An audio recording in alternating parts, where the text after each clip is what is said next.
Bienvenue dans Éduque-moi si tu peux, le programme où l'on explore avec rigueur scientifique, curiosité et second degré, le monde parfois complexe, parfois absurde du système éducatif. Aujourd'hui, on ne va pas parler du système éducatif au sens propre. Quoique, dans le dernier épisode d'Éduque-moi si tu peux, on abordait la question de la dépendance aux écrans et une piste de réflexion avait émergé. L'influence de la collecte de données personnelles des plateformes numériques sur notre capacité à réfléchir par nous-mêmes et préserver notre autodéfense intellectuelle. Alors oui, ces plateformes ne sont pas un système éducatif direct, comme peut l'être l'éducation nationale, mais à bien y regarder, aujourd'hui, c'est tout de même l'une des principales sources d'infos dans laquelle on puise, façonnant largement notre vision du monde. Il semble alors plus que pertinent d'aller creuser dans cet écosystème pour tenter de mieux comprendre les mécanismes qui régissent l'influence de notre esprit critique. Houston, on a un problème. L'univers part en toupie. On a les 8 planètes en visuel, de Google à Netflix, en passant par Facebook, Instagram, X, WhatsApp, TikTok et Snapchat, mais elles sont toutes devenues incontrôlables. Elles volent des milliards d'étoiles pour les revendre aux constellations voisines. Houston, qu'est-ce qu'on fait ? Ici Houston, vous pouvez répéter ? On a une autre alarme générale, Houston. Désolé les gars, Houston ne répond plus. Il est lui-même complètement largué par un système qui le dépasse. Et si nos célèbres planètes virtuelles sont devenues si puissantes, c'est parce que les données personnelles ont aujourd'hui plus de valeur que l'or ou le pétrole. Et ce n'est pas la technologie le grand méchant loup, mais bien une petite poignée de kleptomanes milliardaires retranchés derrière leur bureau de la Silicon Valley qui retournent cette technologie contre nous comme une arme. Mais dans l'inconscient collectif, ce n'est pas la préoccupation majeure. Parce que pouvoir épier la nouvelle relation de son ex et en même temps recevoir de la pub ciblée d'un coach love qui promet LA solution miracle pour reconquérir le dit ex, a un impact bien plus direct que de savoir à quoi servent les cookies que l'on vient d'accepter sans même les lire. Pourtant, noyés au milieu des selfies et des stories, certains contenus, bien plus insidieux et directement conditionnés par les données personnelles qu'on leur sert en pâture, se révèlent aussi amers que ce qu'ils engendrent. Alors une question finit par clignoter, comme un satellite au milieu de cet univers. Comment ces planètes numériques, faites au départ pour rassembler les communautés, sont devenues la principale source de ce qui les divise ? 13 ici Houston. On fait le tour du problème avec toutes les équipes. On va vous trouver des réponses. À l'origine, les plateformes numériques avaient de grandes ambitions. Bon, on ne doute pas qu'ils avaient déjà une petite idée de rentabilité économique pas franchement éthique derrière la tête, mais au départ, Facebook, X, anciennement Twitter, YouTube et les autres planètes de notre système se voulaient avant tout lieu de rassemblement, fédérer des communautés, partager des savoirs et permettre aux idées de circuler librement. L'éducation semblait même y trouver un allié prometteur. Mais comme toute innovation humaine, les promesses utopiques ont un prix, et ce prix est fixé par ceux qui payent. Et attention, spoiler, ce n'est pas nous. Oui, une notion cruciale à intégrer avant d'aller plus loin, si le service est gratos, c'est parce que nous sommes les produits à vendre. Et ça remet un peu les choses en perspective. Non, ce n'est pas nous qui payons. Pourquoi faire payer un abonnement 10 balles à chaque utilisateur, alors qu'on peut monnayer notre attention et notre crédulité en faisant banquer les annonceurs à 2 € le clic ? Plus rentable, non ? Encore plus lucratif, vendre les données collectées à des organismes en quête de vote ou d'orientation d'opinion. Et voilà d'où émerge le premier paradoxe. Des outils initialement conçus pour favoriser l'émancipation deviennent des instruments d'influence dans un écosystème qui capitalise sur la conversion de nos valeurs et de nos pensées. Mais ici c'est le merdier complet, Trésor. T'as pas la moindre idée du genre de saloperie que font ces gens. Et les autres là, ils planent comme dans un clip vidéo d'Elia. Non, on ne veut pas l'admettre. On préfère croire qu'on est les seuls maîtres à bord et que nous gardons le contrôle total sur nos pensées. Que l'on consomme des articles, des podcasts ou des vidéos avec suffisamment de recul pour que rien ne puisse infléchir nos opinions. Non, on n'est quand même pas idiots. Non, nous ne sommes pas idiots. Nous sommes aveugles. Parce que les kleptofirmes, mais on les appellera comme ça, plutôt que de retracer à chaque fois la liste des résidents de la Silicon Valley, parce que les kleptofirmes ont trouvé le moyen de rendre cette cécité invisible en la remplaçant par ce qu'ils veulent qu'on voit ou que l'on croit. Et toujours en nous laissant penser que ça vient uniquement de nous, de notre libre arbitre et de nos propres choix. Mais le pouvoir a changé de camp depuis bien longtemps. Et non, encore une fois, nous ne sommes pas dans le camp de ceux qui payent. Pendant ce temps-là, en tâche de fond, c'est la grande moisson. Nom, prénom, adresse électronique, sexe, âge, situation familiale, niveau de revenu estimé, centre d'intérêt, orientation politique, santé mentale, habitudes d'achat, historique de navigation, géolocalisation... la liste est longue. Et évidemment, toutes ces données combinées en disent beaucoup sur nous. Si je poste une photo de mon café Starbucks, ça ne dit pas la même chose que si je le prends au PMU du coin.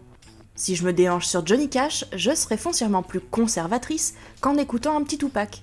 Et si je like un documentaire animalier, je serai sûrement étiqueté écolo dans l'âme, alors que si je binge-watch les replays de l'amour est dans le pré, c'est pas vraiment pour mon amour des bêtes. Non, je ferai pas d'ironie là-dessus. La vôtre vient déjà de le faire. C'est comme ça que fonctionne la psychographie, en dressant le portrait de nos caractéristiques psychologiques, nos styles de vie, nos croyances et nos valeurs. Ensuite, les industries kleptomanes mettent tout ça dans un shaker, secouent bien fort, et nous resservent un cocktail capable d'influencer nos décisions. Santé. Ok, on comprend le concept, mais comment les kleptofirmes se servent de ces données concrètement ? Allez, allons faire un petit tour en politique. C'est parfait pour comprendre les applications réelles sur le terrain. The time for empty talk is over. Now arrives the hour of action. C'est l'une des stratégies qui a mené Donald Trump à remporter les élections de 2016. Ils ont appelé ça le projet Alamo, une équipe entière dédiée à l'optimisation des plateformes, et plus d'1 million de dollars par jour investis dans les publicités Facebook. Tout ça pour marteler la campagne « Make America Great Again ». Là-dessus, ils ont fait appel à la société privée de conseil en analyse de données, Cambridge Analytica, qui, en utilisant les données personnelles des utilisateurs collectées par Facebook, a pu développer un modèle comprenant 4 à 5 000 points de données afin de définir le comportement des Américains. Ensuite, il lui suffisait de cibler les influençables, comme ils les appellent, en les gavant de contenus hautement personnalisés pour les inciter à voter républicains et non démocrates. Par exemple, les influençables afro-américains ont reçu une animation façon South Park exposant Hillary Clinton en train de qualifier les gangs de super prédateurs lors d'un discours de 1996. Et les États qui comptaient le plus de ces influençables ont penché en faveur de Trump, le catapultant direct à la Maison-Blanche. Le cas de la campagne Trump est loin d'être isolé, c'est simplement le plus populaire. Mais au rayon des manipulations de masse, il existe des centaines d'exemples bien moins médiatisés qui ont pourtant renversé des tendances politiques et économiques de dizaines de pays à travers le monde. Au Royaume-Uni, pour le référendum du Brexit en 2016, en Ukraine, pendant la révolution orange de 2004, au Kenya, lors des présidentielles de 2013 et de 2017, en Malaisie, pour le compte de l'entreprise pétrolière Petronas, en Inde, au milieu de la rivalité entre le Parti du Congrès et le Parti nationaliste hindou, à Trinité et Tobago, en plein processus électoral de 2010, en Iran, en Colombie, bref, au total, c'est plus d'une soixantaine de pays qui ont été touchés par l'influence ciblée de la société londonienne. En même temps, si on avait regardé d'un peu plus près les 4 principaux outils d'influence de Cambridge Analytica, on aurait tout de suite vu le doigt d'honneur pile devant nos yeux. Ça prêterait même à sourire si ce n'était pas ouvertement condescendant. Allez, je les liste pour le fun. En premier, on a Siphon, analyse de l'efficacité des publicités en ligne. Sans blague, Siphon ? Sunny Broyer, ça faisait trop ? Après, on a Validity, sondage d'opinion à grande échelle. Ah vas-y que je te pollue la tronche à coups de questions indiscrètes. Et puis Data Model, catalogue de types de consommateurs. Allez hop, on rentre tous dans une case, de toute façon puisqu'on n'est qu'une suite de chiffres. Et Data Manipulation, visualisation des centres d'intérêt du public. Moi no comment, le nom s'autosuffit. Donc, pour résumer, après s'être fait sonder et siphonner, on est catalogué dans une sorte de banque de personnalités de laquelle on nous sort, au besoin, pour nous pousser à agir dans le sens de ceux qui ont payé pour nous cibler. Monde merveilleux. Ah mais attention, saluons la prouesse, applaudissons des deux mains. Ils déchirent les fondements même de la démocratie, mais ils le font bien. Ah, cette phrase me pique la gorge. Bon, une petite cuillère de miel pour adoucir les mots. La société londonienne a finalement cessé toute activité et lancé des procédures d'insolvabilité, histoire de digérer les frais juridiques colossaux qui ont suivi les révélations de mars 2018 sur l'usage, disons très créatif, des données personnelles des utilisateurs de Facebook à des fins de ciblage politique. Ah, ça va beaucoup mieux. Ah. Ah bah non en fait, pourquoi ça me pique encore ? Ah oui, parce que des sociétés comme celle-là, il en existe des dizaines qui poursuivent les mêmes activités de ciblage politique basées sur les données. Elles continuent d'exister à grande échelle, souvent via des plateformes publicitaires, sans que leurs utilisateurs en soient pleinement conscients. Elles sont surveillées, oui, mais sanctionnées rarement. Parce qu'aujourd'hui, pour ces intouchables, seul le bad buzz médiatique fait office de justice. Sans ça, elles continuent de brasser de la data en toute impunité. Je suis le maître du monde.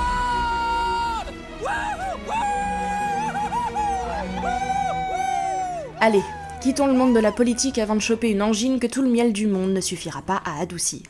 Enfin, peu sûr que la prochaine démonstration soit moins abrasive. Et oui, il n'y a pas que les gouvernements qui sont prêts à mettre la main au portefeuille pour exploiter les données personnelles. Il existe un autre marché, bien plus vaste et infiniment plus lucratif, qui ne regarde pas à la dépense pour acheter notre temps de cerveau disponible. Dites coucou aux annonceurs. Bon, vous allez me dire, ils payent pour un espace publicitaire, c'est comme à la télé, je vois pas ce qu'il y a de bien méchant. Eh bien justement si. À la télé, un annonceur paye pour diffuser sa pub sur une grille horaire, en ciblant un groupe de personnes basé principalement sur l'âge et le sexe. Ça reste relativement transparent et limité. Sur les plateformes, en revanche, les campagnes sont ultra ciblées, basées sur des données personnelles et comportementales, ce qui donne libre cours à toute dérive d'éthique publicitaire. Parce que le modèle économique devient tout autre. On n'est plus du tout dans la simple vente d'un produit, on bascule dans la monétisation des vulnérabilités psychologiques. On a tous des points de fragilité. Des petites failles dans nos armures qui laissent passer la lumière et nous rendent humains, tout simplement. Un complexe physique, un sentiment de solitude, une période de dépression, une anxiété financière, chacun vit avec ses peurs, ses doutes, c'est ce qui nous construit, façonne notre résilience et nous pousse à avancer. Lorsqu'on y est confronté, notre cerveau cherche instinctivement à être rassuré, conseillé ou tout simplement écouté. Nos vulnérabilités aiment le confort des réponses toutes trouvées, celles qui apaisent rapidement pour se protéger. Alors quand on se connecte aux réseaux sociaux et que notre fil d'actualité est déjà inondé de solutions miracles en poudre instantanée, censées résoudre des problèmes qu'on n'a jamais exprimés, ça nous paraît normal, pratique, presque même adapté. Remettons les choses dans le réel. Si demain, dans la rue, des dizaines de personnes se jettent sur moi pour disséquer mon mal-être, simplement parce que mon médecin a jugé bon de divulguer les détails les plus intimes de ma vie, bafouant toute confidentialité, il y a vraiment peu de chances que je trouve ça adapté. Agressé, oui, abusé, blessé, violé, manipulé, mais certainement pas respecté. Pourtant, c'est exactement le même procédé. Il n'y a que le vocabulaire qui change. Dans la vie réelle, on appelle ça une faute grave, un manquement à la déontologie, un délit puni par la loi. Sur Internet, on appelle ça du ciblage, et ça ne choque personne. Les plateformes exploitent nos données personnelles pour identifier et anticiper nos failles, puis les convertir en opportunités commerciales. Ensuite, elles revendent aux annonceurs nos profils émotionnels pour qu'ils puissent cibler leurs services. Un manque de confiance, une détresse affective, une quête de reconnaissance, pas de problème. Nos klepto-partenaires vous proposent programme minceur, coaching de réussite personnelle, application de rencontres, paris en ligne et investissements risqués. Et le pire, c'est que c'est même pas le problème éthique majeur. Oui, il y a encore plus immoral. Le fait est que cette publicité ciblée ne se contente pas de profiter de la vulnérabilité, elle la cultive. Les algorithmes ne cherchent pas à apaiser, mais à retenir l'attention. Alors les contenus suggérés mettent en valeur des corps idéalisés, des réussites irréalistes et des discours culpabilisants qui entretiennent l'insatisfaction. Ce malaise rend alors encore plus réceptif aux messages publicitaires et crée un cercle vicieux. Plus l'utilisateur va mal, plus il consomme du contenu toxique et plus il devient une cible publicitaire rentable. Les plateformes deviennent à la fois le poison et le placebo. On y vient pour chercher du réconfort, mais on y trouve surtout de nouvelles raisons de se comparer, de douter et de consommer davantage. Oui, l'instabilité émotionnelle est parfaitement monétisable, et la maintenir s'avère encore plus rentable. La ligne est franchie avec une immoralité hors d'atteinte qui transforme la souffrance en matière première et la dignité humaine en simple coût d'exploitation. J'ai passé ma vie à vous manipuler contre 75 000 francs par mois. Quand à force d'économie vous réussirez à vous payer la bagnole de vos rêves, je l'aurai déjà démodé. Y a quelqu'un ? Non mais où sont passées les instances juridiques ? À croire que la loi se planque derrière ses lunettes de soleil en prétextant que le soleil brûle trop les yeux pour véritablement y regarder de plus près. Évidemment qu'il y a de quoi faire fondre la rétine. C'est justement parce qu'on a laissé les plateformes se prendre pour des soleils qu'elles ont aujourd'hui le pouvoir de rendre tout le monde aveugle. Et il n'y a pas que les données perso qu'elles exploitent, elles ont également réussi à s'engouffrer dans le vide juridique abyssal qui les couvre moralement sans jamais mettre en cause leur responsabilité. Éblouissant. Bon, la responsabilité, c'est quoi ? D'un point de vue légal, dans le cadre d'une relation humaine directe, la responsabilité repose sur 3 éléments clairs. L'intention, la conscience du tort causé et le lien avec la victime. Quelqu'un qui exploite sciemment la fragilité psychologique d'une personne pour en tirer profit peut être tenu responsable pour abus de faiblesse, escroquerie, harcèlement moral ou encore mise en danger de la vie d'autrui. Dans le cadre des plateformes numériques, les agissements sont comparables. On a bien l'intention et la conscience du tort causé, oui, forcément, puisque les mécanismes addictifs sont volontairement conçus et que le ciblage publicitaire repose sur l'identification des vulnérabilités émotionnelles. Mais oups, il manque le 3e élément, le lien avec la victime. Et oui, on appelle ça une connexion internet, mais paradoxalement, en termes juridiques, on ne peut pas établir de lien. En gros, on admet que puisque la responsabilité n'a pas de visage, il est acceptable de supposer qu'il n'y a pas de responsabilité du tout. Elle a un visage. Il est allégorique, c'est tout. Seulement la justice voit flou. Elle a besoin de traits physiques parfaitement reconnaissables, d'un coupable qui respire, pas d'une entité numérique, pourtant bien dirigée par une poignée de kleptos qui nous pompe tout notre oxygène. C'est un bouclier en or massif qui rend les abus acceptables du moment qu'ils sont commis à grande échelle. De ce fait, une personne qui exploite la détresse d'une autre est coupable, mais une plateforme qui exploite la détresse de millions de personnes est rentable. La souffrance qu'elle engendre n'est pas niée, mais légalement acceptée parce qu'elle est intégrée à un modèle économique. Voilà, je viens de me cramer les yeux en essayant de regarder le soleil. Et franchement, ça fait mal. La technologie a toujours évolué bien plus vite que les lois censées l'encadrer, c'est précisément pour cette raison qu'elle reste intouchable.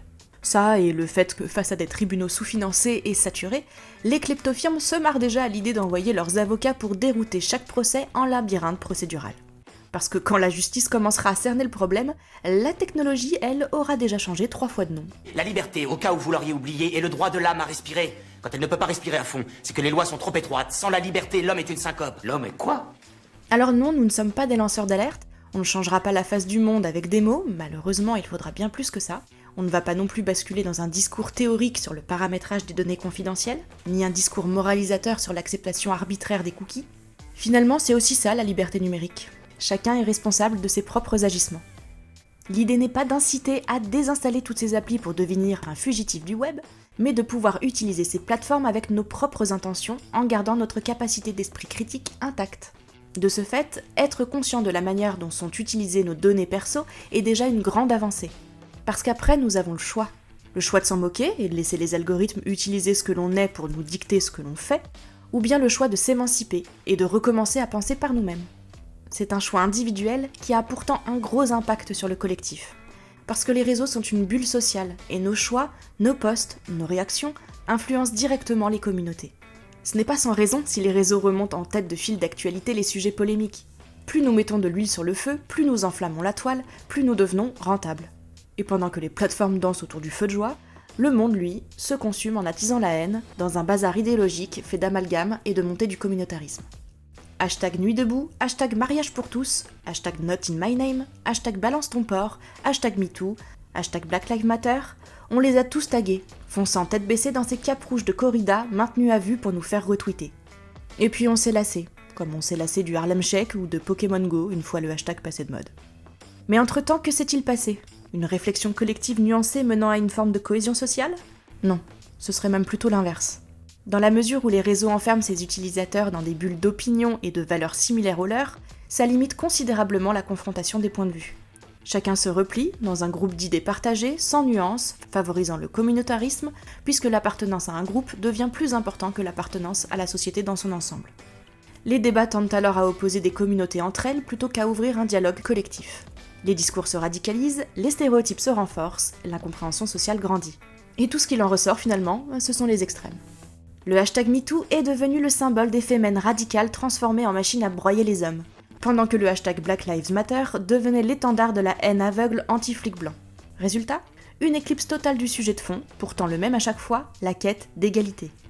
Mais pour les algorithmes, ce n'est pas assez. Il fallait du show, du buzz, du conflit. Il fallait renforcer le clivage, détruire la cohésion. Un chaos où la lutte pour l'égalité a disparu au profit de la supériorité. Mais alors quoi ? C'est un cercle vicieux ? Si dans 60 ans on se retrouve avec un hashtag balance ta truie et un hashtag White Lives Matter, qu'est-ce qui aura réellement changé ? Où est l'équilibre ? C'est ce que sont les réseaux sociaux. De l'huile sur le feu pour griller les cerveaux. Et quand ça finit par sentir le graillon, c'est qu'il n'y a déjà plus de place pour la réflexion. Comprendre ces mécanismes, c'est avoir conscience que nos réactions en ligne n'ont pas le même impact qu'en réalité. Qu'à force de remuer la poêle des polémiques, on alimente surtout un algorithme qui adore les plats très amers, ceux qui attisent le clivage et enflamment l'extrémisme. Voilà pourquoi nos choix sont notre responsabilité, pour nous, mais aussi pour toute une société. C'est sur cette métaphore épicée que se termine cet épisode d'Éduque-moi si tu peux. Merci de nous avoir écoutés. Prenez le temps de laisser infuser les pistes de réflexion de ce podcast. N'hésitez pas à réagir, à partager, pour rendre cette initiative vivante, collective et participative. On se retrouve très bientôt pour un nouvel épisode. Concentration des médias, objectif et impartial, sur la tête de ma mère. Salut!